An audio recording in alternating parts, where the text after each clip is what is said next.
क्या आप जानते हैं कि आपका बैंक पैसे कैसे कमाता है? मार्केट में इतने सारे बैंक हैं, इतना कंपटीशन है और इतने सारे बैंक के ऑफर भी, तो फिर आखिर ये बैंक्स पैसे कमाते कैसे हैं?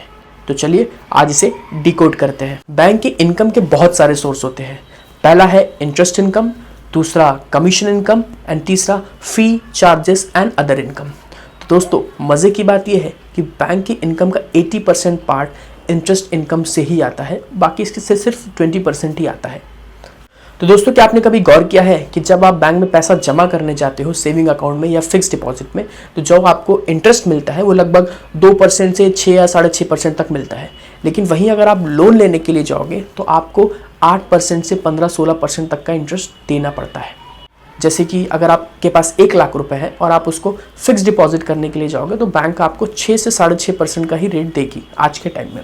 लेकिन वहीं अगर आप 1 लाख रुपए लोन लेने जाओगे, चाहे वो गोल्ड लोन हो चाहे होम लोन, पर्सनल लोन, तो उस पर लगभग आपको 8% से 14%, 15% तक का ब्याज देना पड़ता है या फिर उससे भी ज़्यादा। तो दोस्तों ये जो इंटरेस्ट का गैप है ना, इसी को कहते हैं मार्जिन और यही होता है बैंक का इंटरेस्ट इनकम और यही बनाता है बैंक की कमाई का सबसे बड़ा सोर्स।